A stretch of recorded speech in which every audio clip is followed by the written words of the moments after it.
है। ये वजह है, यही वजह है कि जिसके वजह से बीजेपी को इसी मुद्दे पर बैकफुट पर डालने की राजनीति आई है। तनुज पुनिया। नहीं, देखिए, ऐसी बात नहीं है। जहां तक आप क्लासिफिकेशन की बात कर रहे हैं तो ये ओबीसी में संभव है, एससी में संभव नहीं है।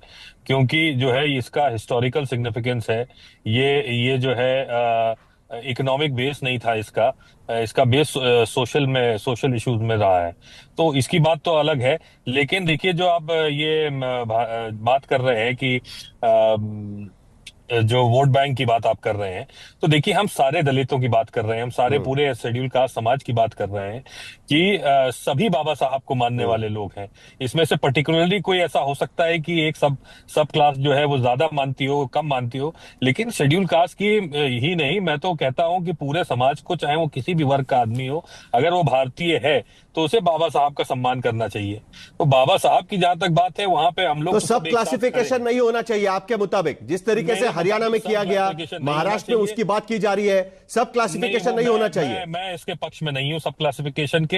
हाँ, कुछ आप इंसेंटिवाइज कर सकते हैं, कि जो ज्यादा डिप्राइव्ड है उनको इंसेंटिवाइज कर सकते हैं और फर्दर। लेकिन जो है आप इसको सब क्लासिफिकेशन करके और क्रीमी जफर लेयर इस्लाम। वाला फंडा, ये सब मैं नहीं मानता कि जो है ये होना चाहिए।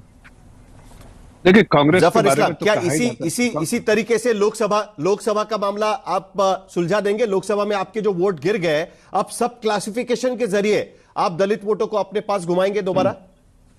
देखिए, हमारा कभी मकसद ये नहीं होता है कि कोई भी इस तरह का रिफॉर्म्स लेते हैं, मेजर्स लेते हैं, तो उसका ये मकसद नहीं होता कि वोट्स के लिए करें।